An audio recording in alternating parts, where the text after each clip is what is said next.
Es súper importante en las organizaciones definir objetivos bien claros. Te alinea en la utilización de los recursos. Es importante acordar qué vas a hacer, pero también es importante de la misma forma acordar qué no vas a hacer. Eduardo Pérez Marchán, un exitoso ejecutivo con experiencia en finanzas, en consultoría, en expansión regional de negocios, que hoy lidera desde la gerencia general Parque Arauco. Mira, en Parque Arauco yo te diría que hay un sello importante que es buscar profesionales que sean buenos profesionales y buenas personas, como una máxima que siempre hemos seguido en Parque Arauco y que nos ayuda mucho a tener un muy buen ambiente de trabajo. No sé si me podéis comentar un poco cómo fue el caso cuando asumes la gerencia como de la división internacional, te haces cargo de Colombia, de Perú, ¿qué desafío enfrentaste? Parque Arauco, que hoy día se ve como una empresa enorme, fue en algún momento una empresa muy chiquitita. ¿Qué consejos podríamos darle a emprendedores en cuanto a la gestión financiera de una empresa para ser exitosa, para proyectarse en el largo plazo? Muchas startups hoy día son chiquititas y tienen el potencial de ser muy grandes en el futuro. Y Parque Arauco es un ejemplo muy claro en ese sentido. Bueno, Eduardo, tocayo, muchas gracias por recibirnos aquí en tu oficina, en Parque Arauco. Encantado, Eduardo, a ti. A ti hace 3, ya casi 4 años te nombran CEO de Parque Arauco, una tremenda responsabilidad. Y cuando te ofrecen, digamos, ese cargo, era en un contexto en el que tu jefe anterior había fallecido, entonces, naturalmente, una persona que probablemente ha sido tu mentor, no sé, pero ya no estaba para conversar con él. Sí. Tu CFO al poco tiempo deja también la compañía. Entonces, cuéntame un poco el contexto y cómo tomaste el desafío de convertirte en CEO de Parque Arauco. Bueno, efectivamente fue un contexto duro. Yo te diría que en primer lugar porque Juan Antonio era un gran líder de Parque Arauco, era una gran persona también. Yo tenía una relación profesional y personal con él muy cercana. Yeah. Juan Antonio fue clave en muchas de las oportunidades laborales que yo tuve en mi carrera en Parque Arauco. Y en ese contexto, cuando Juan Antonio fallece, fue un momento muy de sentimientos encontrados, ¿te fijas? Porque yo, por un lado, me sentía muy preparado para tomar el rol, pero por otro lado tenía mucha pena de su partida. Claro. Y algo que me daba mucha tranquilidad era pensar, bueno, que Juan Antonio hubiera estado muy contento que yo tomara este rol. Así que tomé el rol con mucho entusiasmo y con muchas ganas y le puse el hombro para que fuera lo mejor para Parque Arauco. Perfecto. Y cuando ya tomas el cargo, ¿cuáles son quizás tus primeras decisiones? ¿Cómo reordenas al equipo, dado que tuviste algunas bajas? Claro, Claudio efectivamente ya había asumido un rol de gerente general en Megacentro y en ese contexto uno de los desafíos fue justamente armar equipo. Y ese fue un desafío, yo te diría, con el que me sentí muy cómodo.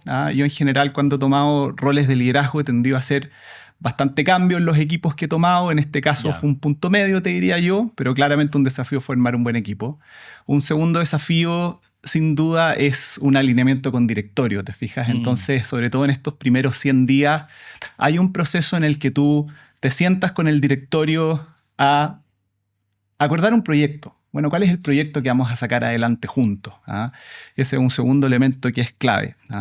Y un tercer elemento, quizás en este caso más particular para Parque Arauco, es que necesitábamos fortalecer todo el modelo operativo de la compañía. Parque Arauco era una compañía que había crecido en forma más descentralizada, y era una compañía que ya tenía una escala relativamente grande, que tenía la mitad del negocio en Chile, un cuarto del negocio en Perú, un cuarto del negocio en Colombia, y que en ese contexto entonces también tenía sentido romper un poco estos hilos y generar mejores prácticas más transversales para toda la compañía.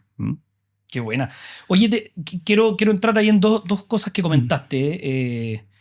En mi cabeza están en otro orden, pero voy a partir por el directorio que mencionaste. Cuando tú hablas de construir ese proyecto hacia adelante en conjunto con el directorio, cuéntame un poquito cómo ha sido trabajar con un directorio, cómo es acordar ese plan, porque tú tienes un rol de liderazgo importante, pero aunar voluntades que además vienen de los accionistas. Cuéntame un poquito de eso, de trabajar con un directorio, de formarlo, de armar un proyecto. Bueno, el directorio en una empresa abierta a bolsa como Parque Arauco tiene un rol clave, y en ese sentido es distinto ser CEO de una empresa abierta a bolsa de una empresa cerrada.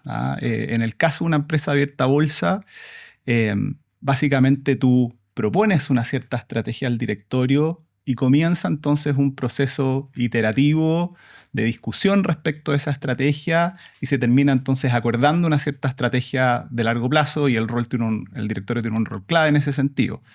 Otro rol clave del directorio es la asignación de recursos, sobre todo los recursos de mayor cuantía. ¿Te fijas? Entonces, en el caso de Parque Arauco, por ejemplo, eso tiene que ver con las grandes decisiones de inversión y esa decisión de inversión o desinversión, el directorio tiene un rol fundamental. Entonces, el directorio en una empresa abierta a bolsa como Parque Arauco sin duda es clave. Yo te diría que un elemento muy importante es el rol del presidente del directorio. ¿Y cuál es la relación entre el presidente del directorio y el CEO?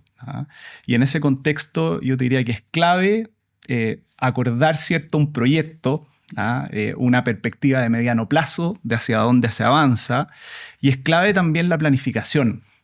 Porque si es que tú, entre el presidente del directorio que alinea el directorio y el CEO, se acuerda una cierta lógica de hacia dónde vas a avanzar y una cierta lógica de planificación de cómo vas a abordar las distintas sesiones de directorio del año, eso permite que el CEO pueda trabajar con su equipo en la ruta acordada, ¿te fijas? Entonces es absolutamente clave.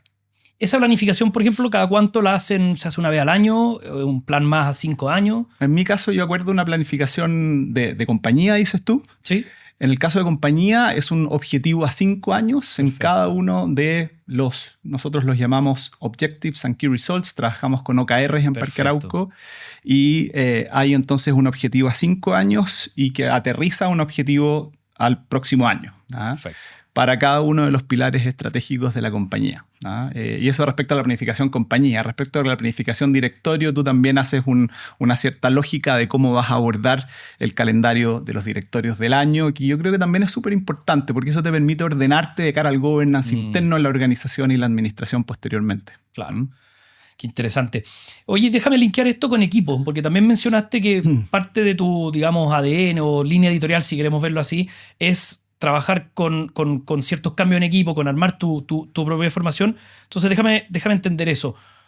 ¿Cómo armas equipo? ¿Cuál crees tú que es esencial? Y déjame linkearlo con los OKR. ¿Cómo le hacen la bajada a ellos también de estas metas anuales y que estén comprometidos con el mismo plan? Sí. Yo pienso que es súper importante en las organizaciones definir objetivos bien claros. Y esto es algo que suena obvio, pero es muy claro porque te alinea esfuerzos y te alinea en la utilización de los recursos. Entonces es importante acordar qué vas a hacer, pero también es importante de la misma forma acordar qué no vas a hacer. Entonces, el tener objetivos de mediano plazo claros asegura entonces que toda la organización esté remando al mismo lado. Y nosotros estos OKRs los cascadeamos de forma ordenada a cada una de las 600 personas que trabajamos en Parque Arauco y se traducen entonces en objetivos individuales.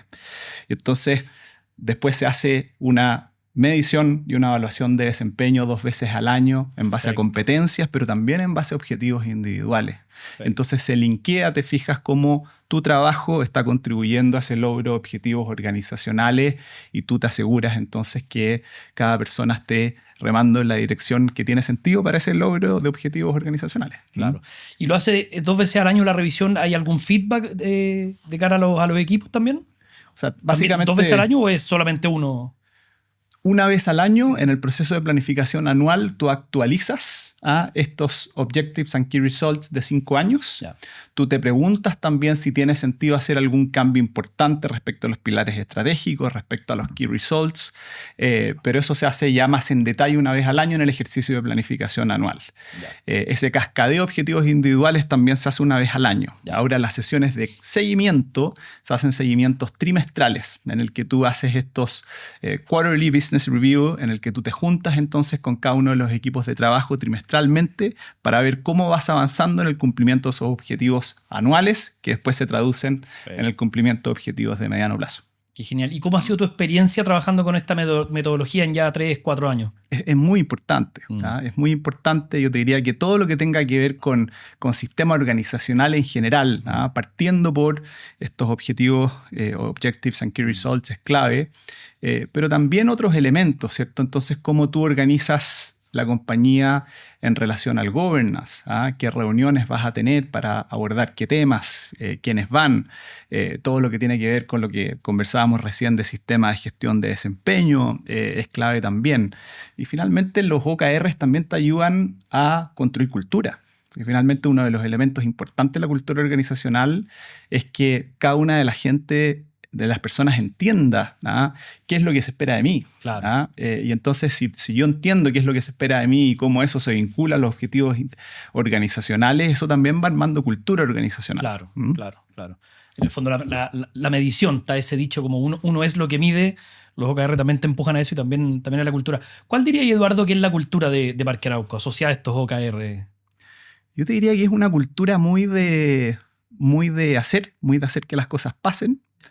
Yo te diría que es una cultura también muy de hacer lo correcto, de mucho énfasis en toma de decisiones éticas, una cultura muy de estar abierto al cambio y en ese sentido una cultura que siempre busca y abraza la innovación, eso es súper importante también.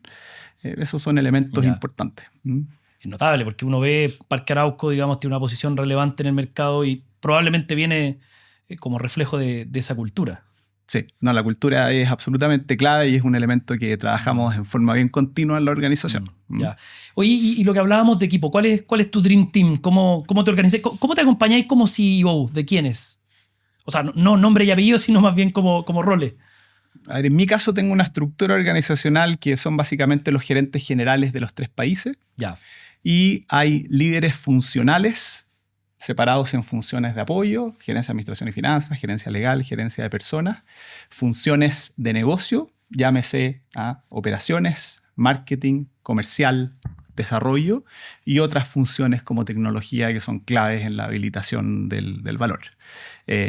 Mira, en Parque Arauco yo te diría que hay un sello importante que es buscar profesionales que sean buenos profesionales y buenas personas. Eso es algo, es como una máxima que siempre hemos seguido en Parque Arauco, que nos ayuda mucho a tener un muy buen ambiente de trabajo, que cuidamos mucho también, eso es un elemento importante. Buscamos también personas que veamos que tienen un alineamiento con los valores organizacionales, eso también es algo que es difícil de medir, pero que en una entrevista tú procuras ver en el fondo si esa persona va a estar alineada a esos valores organizacionales o no. Buscamos personas que tengan buen liderazgo también y que sean en el futuro eventualmente futuros líderes organizacionales, que trabajen bien en equipo, con un ambiente de trabajo colaborativo. Esos son los énfasis que ponemos en la búsqueda de personas. Perfecto. Oye, y entrando un poquito más en profundidad quizás en tu rol, ¿cómo definirías o describirías qué es el rol de un CEO de una compañía? En tu caso, al menos. Mira, yo te diría que hay un elemento muy importante de estrategia, sin duda, en el rol de un CEO y cómo entonces vas junto con el directorio alineando esta estrategia y después sales a materializarla, digamos. Otro elemento muy clave es armar equipos, sin duda. Un equipo que contribuya entonces a este logro de objetivos organizacionales. Yo te diría que un elemento clásico y clave también es la asignación de recursos, ¿te fijas? Entonces este es un trabajo en el que tú muchas veces dices no, y así tiene que ser. Y entonces hay recursos de platas y recursos de tiempos que son limitados. Y en ese sentido tú muchas veces dices que no. Entonces esa asignación de recursos es absolutamente clave. Y eres también la cara para muchos stakeholders. Y ahí está todo el mundo de clientes. En el caso de Parque Arauco tenemos una dualidad de cliente, locatario y visitante. Está, por supuesto, los proveedores. Está, por supuesto, los accionistas de la compañía. Parque Arauco es una empresa abierta a bolsa. Están los acreedores. Parque Arauco tiene valores emitidos en los mercados en los que tenemos operaciones. Entonces también hay un rol de manejo de stakeholders que en el caso del CEO es clave. Qué buena. Interesante, porque hay hartos roles. ¿Cómo armáis tu semana? Digamos, para esa diversidad de roles, no sé si tenéis alguna distribución óptima del tiempo, ciertas rutinas, trabajáis por bloques. ¿Cómo te organizáis para poder cumplir todas esas responsabilidades de manera exitosa?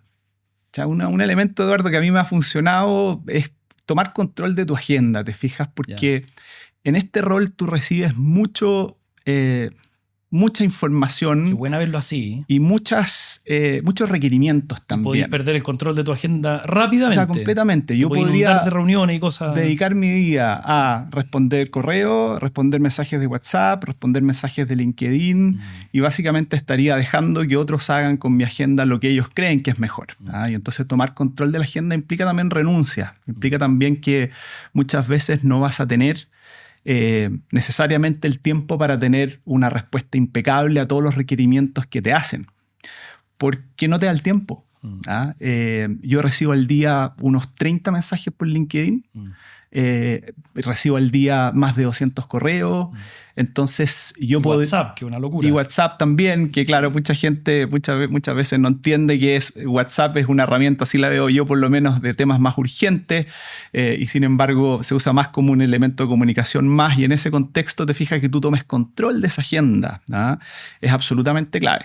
Y yo es algo que procuro hacer mucho. Y en mi caso, entonces, ese control de la agenda también implica ponerte límites. Entonces hay uno de los elementos importantes también cuando tú asumes el rol de CEO es cuáles van a ser tus límites personales laborales.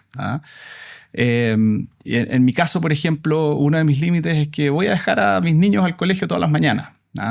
Otro límite es que yo llego a comer a mi casa todas las noches. Y esos son como límites no transables. Otro límite es que, bueno, la semana es dura y en ese contexto el fin de semana también es el momento para dedicarte a otros aspectos de la vida distintos al trabajo, salvo excepciones, diría yo. Entonces ese poner límites es muy importante. Y después ya cuando te vas a la agenda más laboral, yo te diría que es clave tomar control de la agenda y distribuir los tiempos según lo que a ti te hace sentido, que está muy relacionado a según cómo tú piensas que esas instancias de reunión van a contribuir al logro de objetivos organizacionales.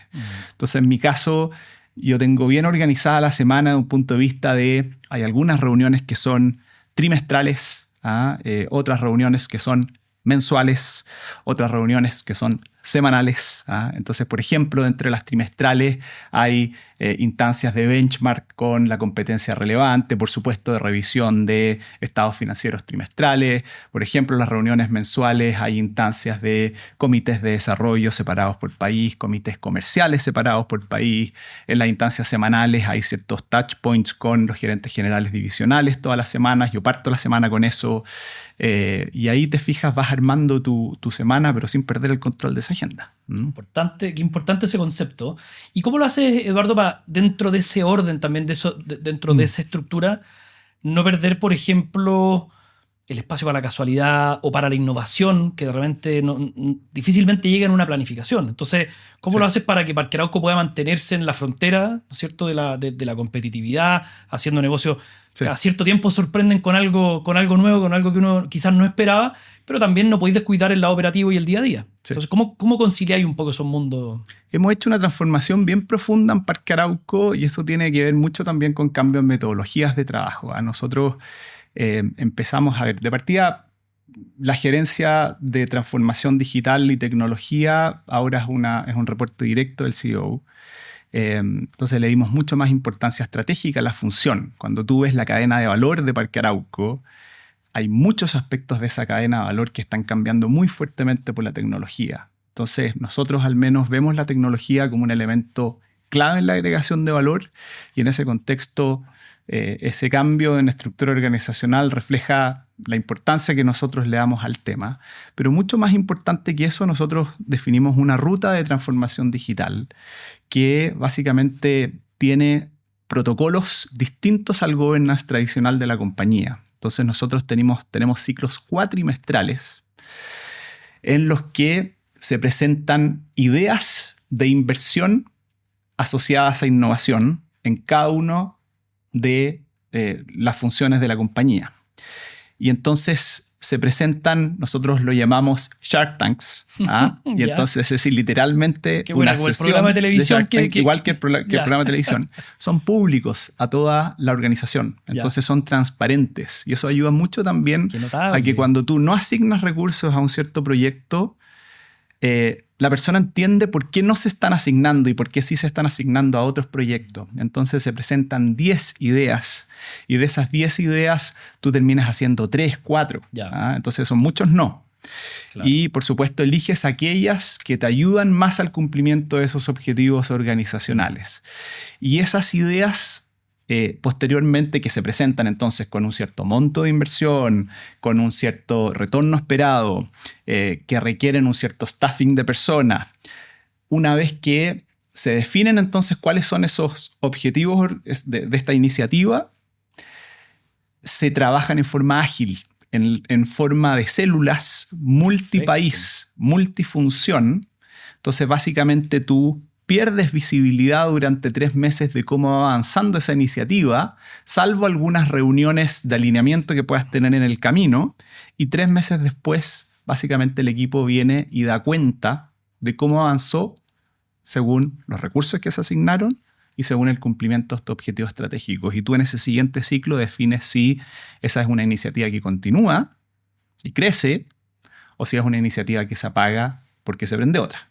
Y eso, esta forma de trabajar ha llevado a un ecosistema de innovación dentro de la compañía que ha sido muy importante. Hemos hecho muchas iniciativas de innovación gracias a estos programas. Por ejemplo, en el mundo del locatario está todo el mundo de portal del locatario. Entonces, básicamente es que el locatario entienda en cada uno de los momentos de ese proceso en qué parte del proceso está, cuál es la contraparte en Parque Arauco, qué documentos tiene que ingresar. Un proceso comercial con un locatario es un proceso en el que interactúan contrapartes comerciales, por supuesto, pero también legales, también de proyectos y ingeniería, también de operaciones. Entonces, es un proceso que tiene cierta complejidad respecto a quienes de Parque Arauco y quienes del locatario participan de ese proceso hasta que hay una tienda abierta. Ya. Y en ese sentido, este portal del locatario ayuda a que el locatario entienda de muy buena forma cuál es el proceso. Entonces ya tienes una plataforma digital que apoya ese proceso y que hace que este proceso sea más fluido, más corto, permite que el locatario entonces abra su tienda antes, que ese locatario reciba ventas antes, que Parque Arauco reciba rentas antes también, y que el locatario en general tenga una aproximación mucho más amistosa al proceso de abrir un local en Parque Arauco. De la misma forma, en ese portal del locatario, entiende el locatario cuáles son los otros servicios distintos a el arriendo del metro cuadrado inmobiliario que Parque Arauco ofrece. Por ejemplo, servicios de omnicanalidad, o por ejemplo, ventas de publicidad, o por ejemplo, otros espacios inmobiliarios en otros activos. Otro ejemplo es Arauco Plus, todo lo que es la aplicación de Parque Arauco, que es un complemento entonces a la experiencia física, y entonces tú tienes en un ambiente digital distintas funcionalidades que apoyan tu experiencia de visita al centro comercial. Otro ejemplo son todas las iniciativas más en el ámbito de eficiencia, que muchas veces no se ven, pero que tienen mucho tras bambalinas, digamos, claro, en cómo hacer las cosas en forma más eficiente, más efectiva dentro de la compañía. Entonces, todo este rito de transformación digital, donde se presentan los resultados, donde se asignan recursos y después se viene a dar cuenta, ha sido clave en fomentar la innovación dentro de la compañía. Y te diría que un último elemento ha sido innovación abierta. Eso también ha sido muy importante. ¿Cómo lo han incorporado? Nosotros partimos haciendo una vez al año un programa de innovación abierta en la que definíamos 2 o 3 desafíos organizacionales y llamábamos a startups de todo el mundo, literalmente, a que vinieran a presentarnos sus ideas para abordar esos desafíos organizacionales, y nosotros teníamos el compromiso de contratar a alguna de las startups. Entonces ellas postulaban sabiendo que existía el compromiso de la compañía de que tú ibas a contratar a una de ellas. Alguien se iba a adjudicar, no era, así es, no era un proceso que podía quedar desierto y que al final así es, era una opción como gratis de pedir ideas y después no hacer ninguna. Así es. Y ese proceso ya lo incorporamos dentro de la compañía como un proceso continuo. Entonces hay un equipo de innovación abierta. Entonces nosotros optamos por esta alternativa del Venture Client, que es distinta y que básicamente busca la innovación abierta, pero a través de acuerdos comerciales, no a través de adquirir la startup, claro, que es una aproximación, por supuesto, muy distinta. Y nos ha funcionado muy bien. Entonces, en la medida que tú hagas un proceso ordenado, que definas bien esos desafíos organizacionales, que hagas un buen proceso de al mismo tiempo ir a recibir propuestas de startups, pero también ir a buscar startups. Hay un proceso de hunting en este sentido. Es clave. En el último proceso de innovación abierta, ponte tú, participaron más de 100 startups. ¿En serio? Startups, algunas de Asia, otras de Europa, otras de Estados Unidos, otras de otros países de Latinoamérica.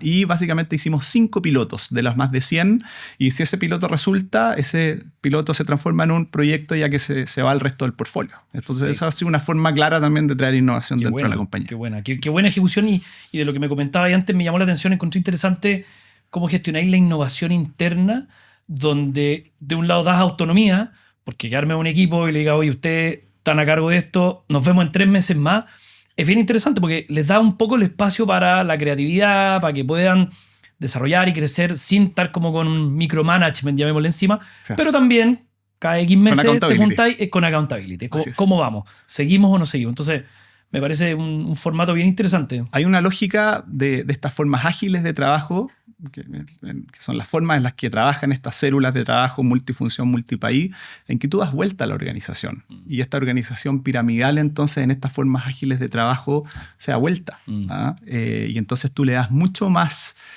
cancha a los equipos para que resuelvan ciertos objetivos, ciertos desafíos organizacionales. Entonces acá pasa muchas veces que habían ciertos problemas diagnosticados hace tiempo, pero que nos había costado avanzar. Y nos había costado porque muchas veces las organizaciones están estructuradas por función. Claro. Y tú, al romper esa lógica de funciones y armar entonces estas células multifunción y también multipaís, básicamente avanzas en el logro de un objetivo común. Pero ya rompes la lógica de funciones. Entonces están distintas funciones trabajando en el logro de un objetivo. Claro, y pensando en la compañía. Y típicamente no necesariamente con la tecnología con un rol clave. Claro. Qué buena, qué notable. Lo encuentro muy bueno. Oye, Eduardo, déjame llevarte un poco hacia atrás en tu carrera. Veo ahí hay una foto de Parque Arauco en el año 82. Vamos a ver si después podemos mostrarla en la edición.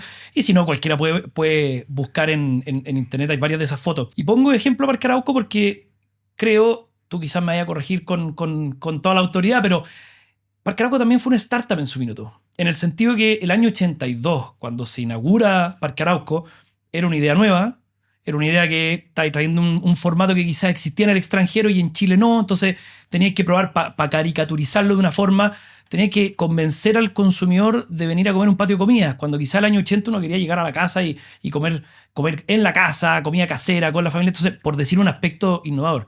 Y además parte en una de las peores crisis financieras que ha enfrentado el país. Mucha gente me ha comentado que usaba los estacionamientos, que imagínate, hoy día cuesta encontrar estacionamientos, lo usaba para aprender a manejar, porque efectivamente cuando partió Parque Arauco parte cuesta arriba. Ahora, ¿qué es lo que encuentro interesante de esa historia de emprendimiento, si uno viera Parque Arauco como una startup?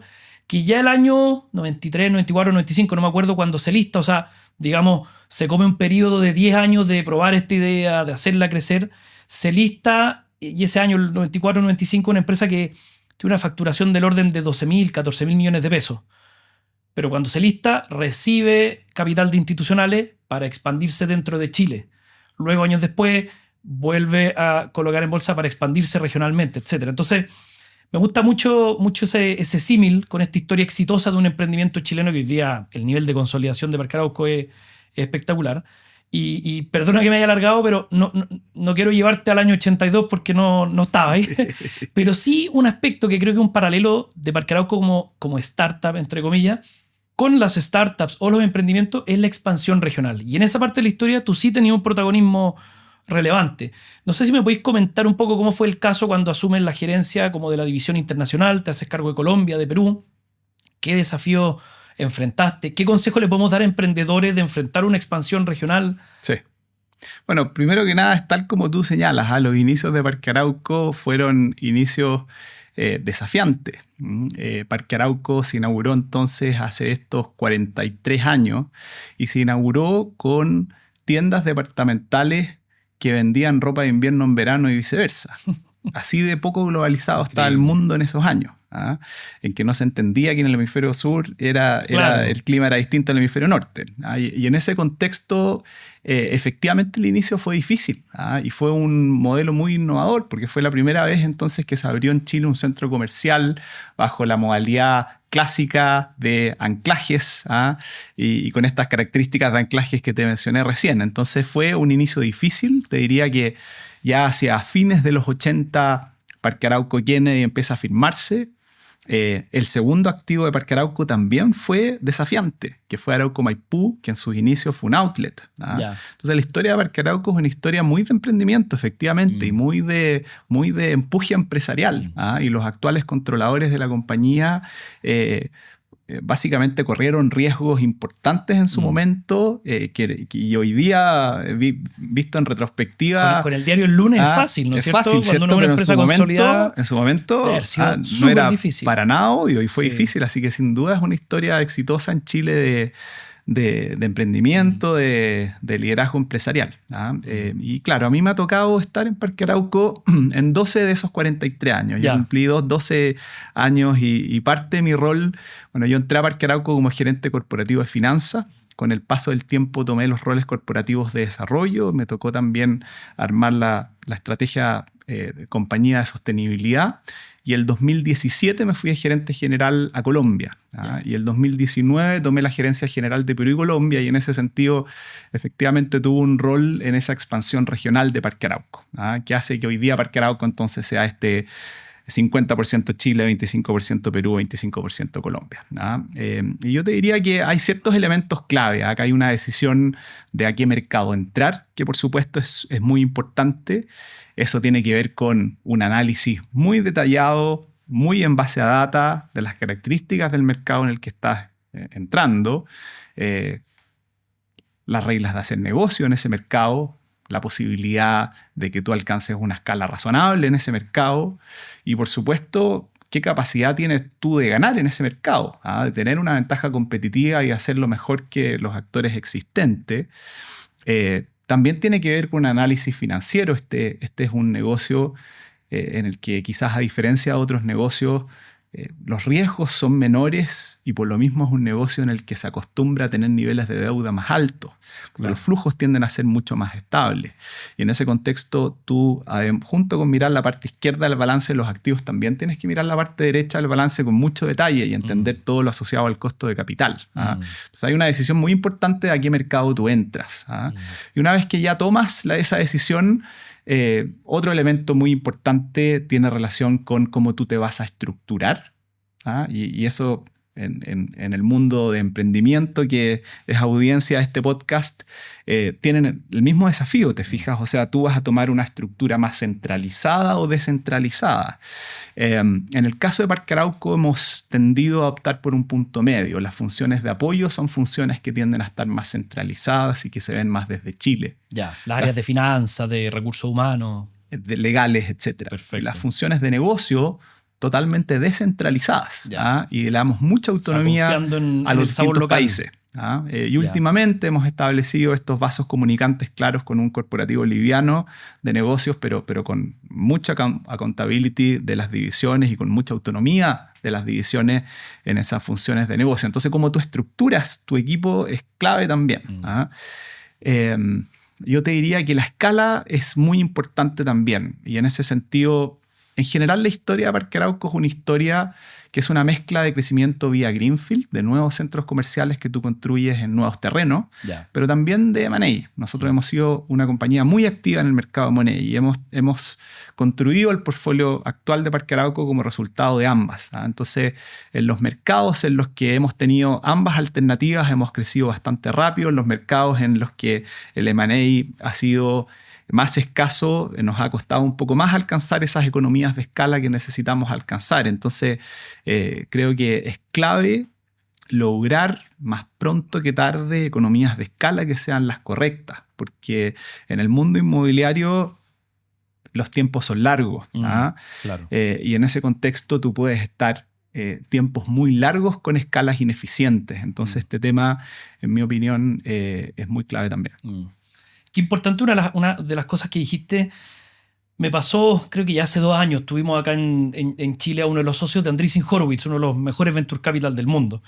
Y él nos comentaba, hacía como una, no sé si era un mea culpa, una reflexión, o comentaba del mundo venture capital en general, pero decía que uno de los mayores daños que le ha hecho VC a los emprendedores ha sido, de alguna manera, fijarles un roadmap que no necesariamente viene asociado al negocio. Entonces, ¿qué es lo que pasó? Y hay muchas startups que se han ido a México, por ejemplo. Yo conozco varias que de hecho han ido a México y se han devuelto a Chile. Entonces la pregunta es ¿por qué fueron a México? Y muchas de ellas porque justamente en reuniones con fondos grandes de Venture Capital, la respuesta del Venture Capital era, mira, para que yo pueda mirarte y evaluarte tenés que estar en un mercado como Brasil, México, si no la escala es muy pequeña, está fuera de mi scope, etc. Y por lo tanto la decisión ha sido seguir al capital más que al cliente, más que al negocio. Versus lo que tú me comentabas, para entrar a un país a hacer un análisis en profundidad del mercado, de la competencia, un poco de la regulación, de la escala, etc. ¿Me podría ayudar un poco a entrar en profundidad, por ejemplo, cómo tomar decisiones para entrar en un país? O sea, ¿qué tipo de consideraciones más micro tenían en términos, por ejemplo, de competencia?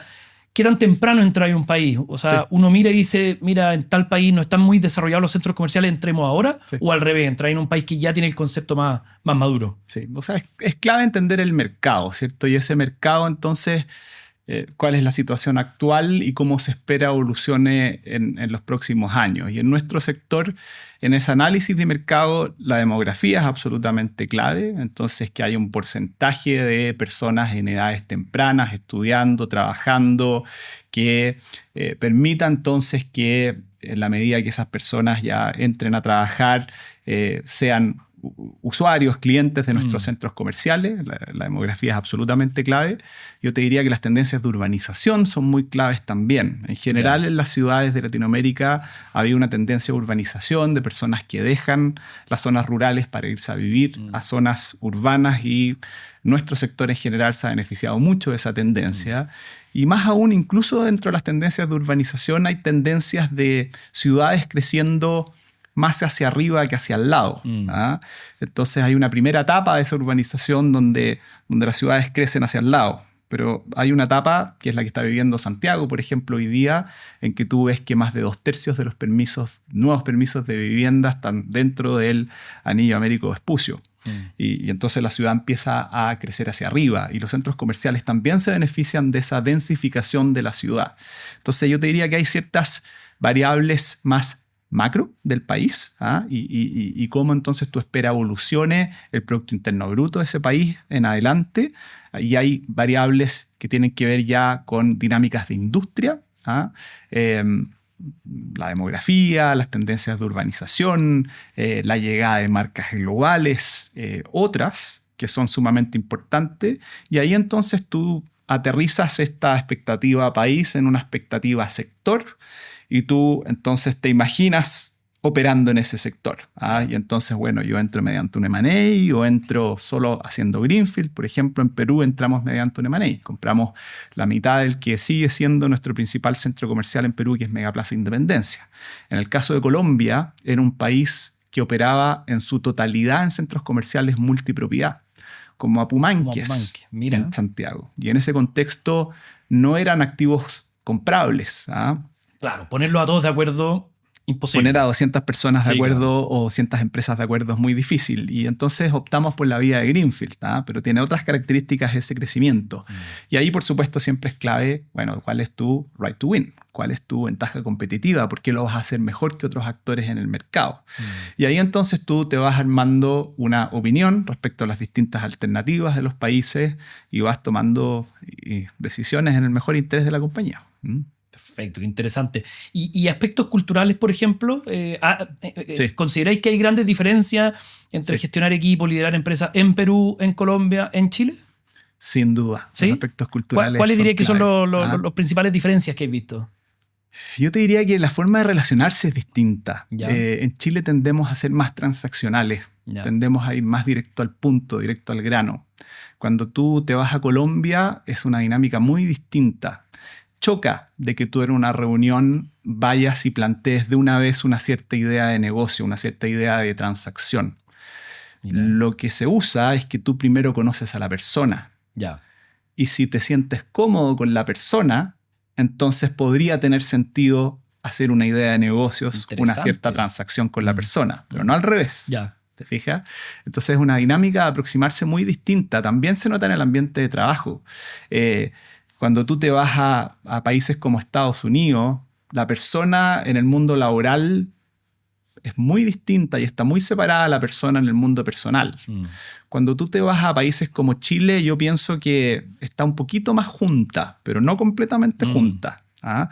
Tú te abres en algunos aspectos en tu vida personal, pero con algunas pocas personas. En Colombia, en Brasil, es una sola persona. ¿Ah? O es mucho más parecido a una sola persona. Entonces se acostumbra mucho más también que en un ambiente laboral se cuenten mucho más cosas personales que también te chocan en un inicio. Claro. Entonces hay diferencias culturales muy, muy importantes. ¿Ah? Interesante. Y de mercado también, por supuesto. Claro. En Colombia, como es un país que en general ha sido más cerrado en su historia, también hay marcas locales mucho más fuertes. Hay menos marcas globales. Entonces también hay dinámicas de mercado distintas. Está esta lógica de centros comerciales multipropiedad versus unipropiedad. La mayoría del mercado siguen siendo estos centros comerciales multipropiedad. Hoy día del orden de 60% de la superficie comercial está en este tipo de activos. Del orden de 40% están los centros comerciales unipropiedad, modelo de negocios de Parque Arauco. Entonces son dinámicas muy distintas en cada país y por esa misma razón tiene sentido en nuestra visión que en las funciones de negocio las divisiones, los países tengan autonomía en la toma de decisiones. Claro. Y no sean decisiones que se toman en forma centralizada desde Chile. Claro. Qué buena, qué importante eso. Eduardo, otro aspecto que mencionaste dentro de tu carrera, dentro de Parque Arauco, tú llegaste acá como gerente corporativo de finanzas. Cuéntame un poquito de ese rol y también una de las grandes preocupaciones del mundo emprendedor. ¿Qué consejos podríamos darle a emprendedores en cuanto a la gestión financiera de una empresa para ser exitosa, para proyectarse en el largo plazo, para no incumplir sus obligaciones? Mira, yo te diría que, a ver, las finanzas son importantes en cualquier empresa de cualquier tamaño, ¿cierto? Pero hay algunos sectores en los que finanzas puede ser más importante que en otros. ¿Ah? Hay sectores como utilities o como rentas inmobiliarias donde, dado que tú tienes un modelo de negocios con menores niveles de riesgo, con mayor estabilidad de flujos, tienes más deuda. Y ahí entonces... Y con más activos también en el balance. Así es. Necesitas y entonces apalancarlo. Todo el manejo financiero se vuelve absolutamente clave en la estrategia. ¿Ah? Y entonces yo te diría que un primer consejo es, bueno, es bastante obvio, pero es busca optimizar tu costo de capital. Te fijas que tu costo de capital, tanto en el lado de la deuda como en el lado del equity, sea lo más bajo posible. ¿Ah? Y entonces, que en el caso de la deuda tú tengas los niveles adecuados y no un exceso, que manejes de buena forma los riesgos de vencimiento, que las monedas de tu deuda sean las mismas monedas que las monedas de tus activos, de forma tal entonces que tú tomes los riesgos en el negocio y no en lo financiero, que tú tengas una duración de tu deuda adecuada, de forma tal que tú no estés corriendo riesgos excesivos en ese sentido y puedas enfocarte en el negocio y no estés siempre preocupado de estos vencimientos de deuda, que tú levantes capital en los montos correctos, en los momentos correctos, y ahí hay un concepto que es clave, ¿cierto? Que es que los aumentos de capital tienen que ser accretive. ¿Ah? O sea, finalmente tú si eres empresa o eres emprendedor aplica el mismo principio. Tú no puedes levantar capital a 10 veces EBITDA para después salir a hacer adquisiciones a 20 veces EBITDA. ¿Ah? Y eso es un principio que aplica para empresas grandes, medianas y pequeñas. ¿Ah? Yo te diría que una segunda reflexión es la importancia de la planificación en finanzas. Es muy importante, ¿cierto? Entonces, juntos con este primer concepto de la importancia de tu costo de capital bajo, acá la planificación es clave. Si es que tú estás contra el tiempo en una renegociación de deuda, en un aumento de capital, porque tienes un run rate ahí que está el tic-tac apremiante, pierdes tu poder de negociación completamente, ¿cierto? Sí. Entonces, que tú planifiques adecuadamente tus finanzas, sean por el lado de la deuda, por el lado del equity, es absolutamente clave. Diría que esos dos al menos son muy importantes. Un tercero quizás tiene que ver con que en general yo pienso que la función de finanzas es una función, sobre todo para aquellos emprendedores que tengan una huella geográfica más amplia que un solo país, centralizada. Porque la centralización en finanzas te permite manejar esos recursos y eso tiene que ver con los riesgos. ¿Ah? Pero también la función centralizada de finanzas te permite especialización y es una función que es por definición muy especializada con los temas de financiamiento, con los temas de tesorería, con los temas de planificación de flujos de caja, con los temas de seguros, con los temas de impuestos. Es una función muy específica y en ese sentido tú necesitas atraer muy buen talento específico, lo que se logra más a través de una estructura centralizada que descentralizada. Y el otro rol fundamental que comentaba al principio, o varias veces dentro de esta conversa y que me gustó mucho, el poder decir que no. Para asignar recursos donde se necesita, tienes que tenerlo centralizado, tenerlo cerca y tener el control de las finanzas. Así es. Es clave ese sombrero de finanzas en que pueda meterse en distintos aspectos de las otras funciones y decir, no estás cumpliendo con esos objetivos. ¿Ah? Entonces me dijiste que ibas a traer tal valor y esto no se está dando. ¿Tiene sentido renovarlo? Pareciera que no. ¿Ah? Entonces Claro. tiene un rol de decir que no y quizás un rol de a veces el más duro, el más pesado, que es súper importante para el rol de un CFO. Qué importante. Oye, Eduardo, cuéntame un poco también de tu carrera. Quizás si miras hacia atrás, ¿qué cosas crees que fueron fundamentales un poco en el camino que seguiste? No sé si algunos trabajos que te hayan impactado especialmente o te hayan formado de alguna manera, mentores que tuviste en el camino y cómo alguien también puede tratar de tomar esas lecciones para su propia carrera. Yo partí en Banco Santander, entonces partí con una experiencia muy financiera. En ese contexto entonces me tocó trabajar en inversiones. Yo fui portfolio manager de los fondos de acciones de Santander. Teníamos comités conjuntos con Bansander AFP. Y fueron años muy entretenidos, diría yo, porque nos tocó desarrollar el modelo de inversiones de renta fija, de renta variable, después de visitar a distintos managers en todo el mundo, entender sus aproximaciones a modelos de inversión y llevar eso a los asset class locales, en renta fija y renta variable. Fue un proceso fueron años muy interesantes. ¿Qué años eran eso? Esto estamos hablando de 2005, 6, 7. Perfecto. ¿Saliste el 2007? Y yo me fui a estudiar a Chicago el 2007. Ya, o sea, justo antes de la crisis subprime. Genial. Sí, pasé la crisis te tocó subprime una bonita ola de inversiones. Claro, y pasaste la crisis estudiando. Así es. Bueno, y esa experiencia en Santander yo te diría que, a ver, en primer lugar, a mí me ha ayudado mucho en mi rol actual, porque te ayuda a entender cómo el mercado valora una compañía, ¿te fijas? Entonces, en ese entonces nosotros, tú hay una parte más de fundamentos de cuando analizas una alternativa de inversión que tiene que ver con la evaluación de la estrategia, la evaluación de la sostenibilidad de retorno, la evaluación del management y tiene que ver con una parte de valorización. Entonces, la parte más de fundamentos te ayuda a entender cómo el mercado ve una empresa. Interesante. Y la parte más de valorización son herramientas de valorización que aplicas después toda la vida para las distintas funciones en las que he trabajado posteriormente. Entonces yo valoro mucho mi paso por Santander.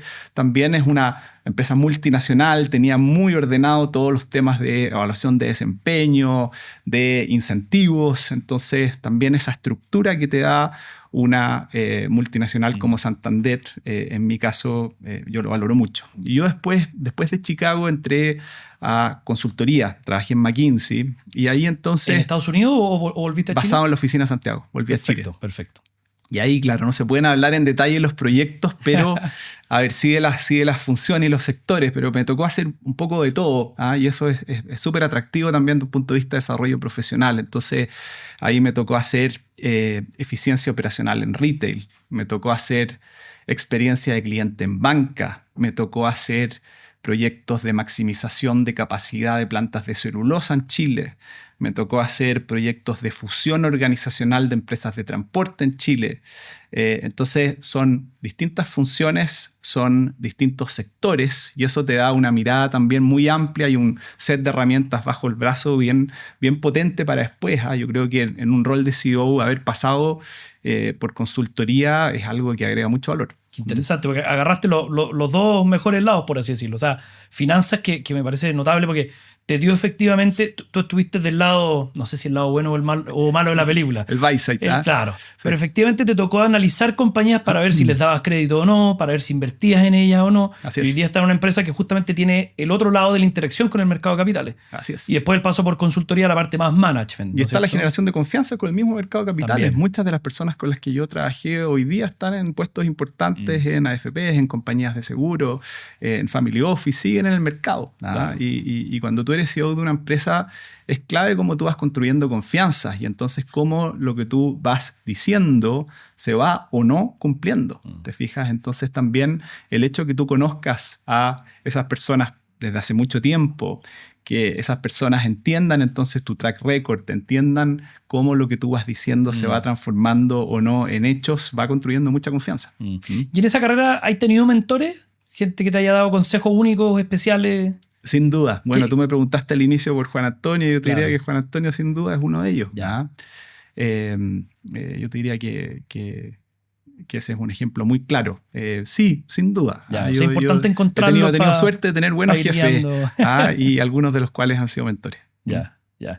Y en general, Eduardo, mirando esa carrera hacia atrás, ¿hay algún consejo que te hubiera gustado que alguien te diera?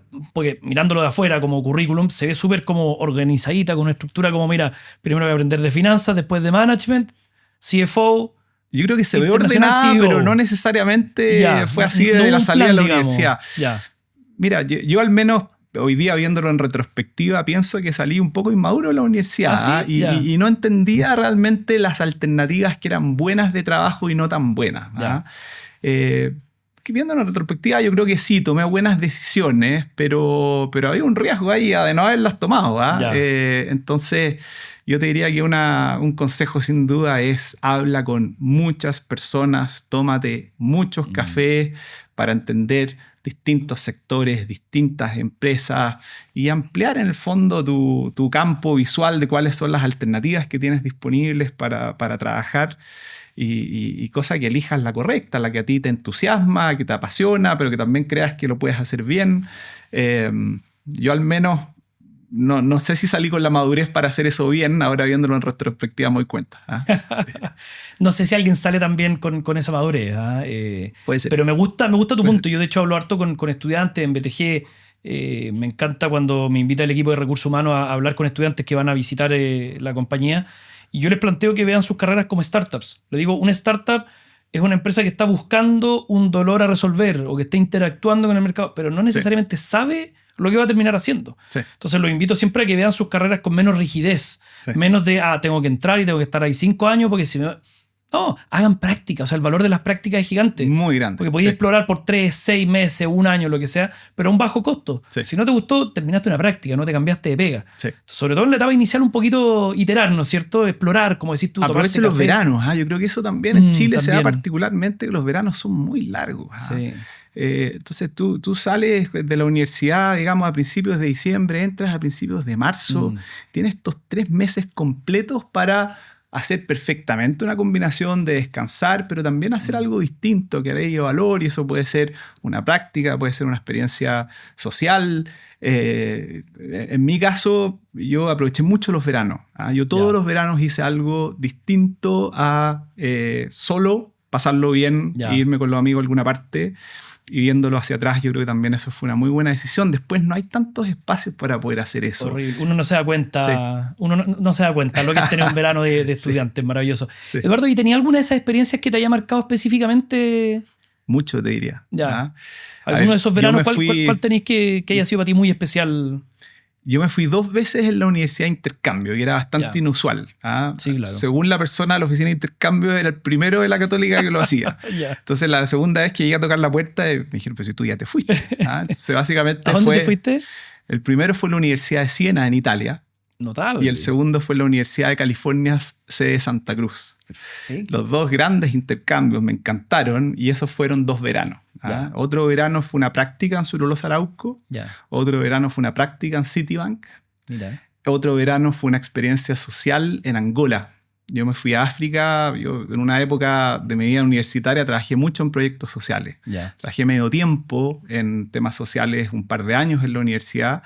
Y después de eso me fui un verano a Angola de diciembre a marzo. Genial. Completo. Y esa fue una gran experiencia, muy transformadora. Un poco, ¿qué te dejó esa experiencia? Mira, fue una experiencia muy interesante, muy dura también. Básicamente me fui a trabajar a un centro de... A ver, hay que ponerlo en contexto esto. Angola era un país que venía saliendo de la guerra hace un año cuando yo me fui. Yo me fui el año 2002. Qué crudo. 2002-2003. Irse a un país saliendo de un conflicto... Después de décadas en guerra, y guerras que básicamente en el contexto de facciones locales, apoyadas por el contexto de la Guerra Fría, una de las facciones apoyada por Sudáfrica, Estados Unidos, otra de las facciones apoyada por Cuba, Rusia. Entonces, una de las facciones con los recursos provenientes de diamantes, otra de las facciones con recursos provenientes de ventas de petróleo. Es el cuarto productor mundial de diamantes, al menos en esa época. Vendía en esa época 1 millón de barriles de petróleo al día. Entonces, ambas tenían recursos para pelear y continuar esta guerra por décadas. Entonces era un país que estaba muy, muy destruido. Y en ese contexto de una guerra hacia el interior del país, mucha gente se desplazó a la capital, a Luanda. Y quedaron muchos huérfanos también. Entonces en Luanda, básicamente, había una fundación que se llamaba Centro de Acolimiento de Crianças Arnaldo Janssen, y que era un lugar en el fondo en el que básicamente se hacía una búsqueda de personas huérfanas, menores de edad, que vivían en las calles en situaciones realmente precarias, y básicamente tú los invitabas a que entraran a este centro. Y este centro entonces, básicamente con el compromiso de que fueran en las mañanas al sistema educativo de Angola y en las tardes tuvieran apoyo educacional o técnico dependiendo de la edad. Un proyecto muy bonito. Entonces partíamos en las noches a las calles de Luanda, una ciudad absolutamente destruida, a básicamente buscar sacarlos de la calle. Entonces fue una experiencia muy dura, muy extrema, diría yo, en lo social, pero muy bonita. Y la labor que hacía esa fundación era notable. Qué notable. Sí. Realmente notable, Sí. qué buena. Y por lo que conversábamos, le sacaste harto partido a esos veranos. Todos los veranos. A todos los veranos. Volviendo a eso, es algo que recomiendo muy fuertemente. Sí. Después de eso, tú a veces tienes algo de tiempo en las transiciones de, oye, dejé de trabajar, me pongo a estudiar, o a veces tienes algo de tiempo entre un trabajo y otro, pero son muy acotadas. Y esas transiciones yo también recomiendo, no siempre se puede, pero también recomiendo aprovecharlas. Claro, sí, claro. Sí. Oye, Eduardo, muy interesante.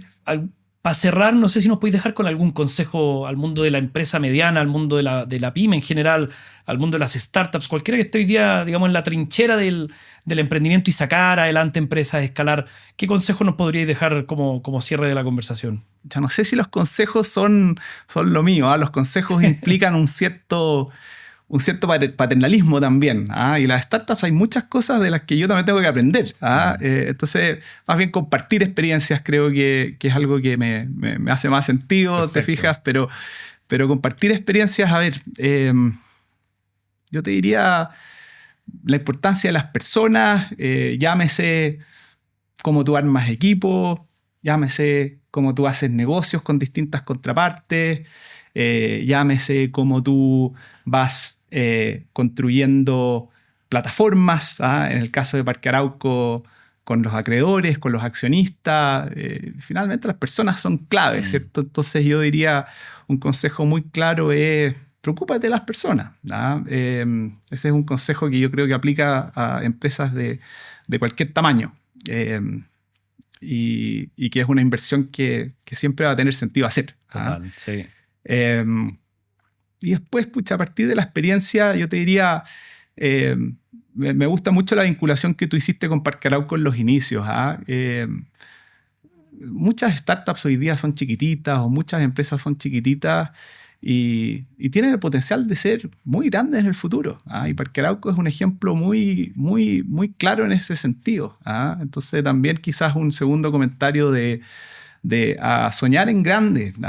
Parque Arauco, que hoy día se ve como una empresa enorme, fue en algún momento una empresa muy chiquitita. Y claro, hoy día es una gran plataforma que se ha ido construyendo gradualmente. A mí me ha tocado contribuir a ese crecimiento en los últimos años, pero en algún momento fue una empresa muy chiquitita. Entonces también quizás un segundo comentario es soñar en grande. Y que partió con el mercado en contra, que también es importante porque hoy día hay un cierto pesimismo. Está difícil. Los fondos de Venture Capital están más restrictivos. Encontrar capital para cualquier empresa, sea equity, sea deuda, está difícil. Entonces, claro, quizás no en un entorno tan auspicioso. Imagínate haber empezado un centro comercial, algo nuevo, con una inversión inmobiliaria importante, en plena crisis, sin haberlo obviamente previsto. Brutal. Entonces, me gusta tu consejo de soñar en grande. Uno nunca sabe dónde termina la historia, pero hay que empujar y seguir trabajando para eso. Muy bien, pues un Ya, gusto, pues, Eduardo, Eduardo. te pasaste. Gracias Muchísimas por la gracias por tu invitación. tiempo. A ti.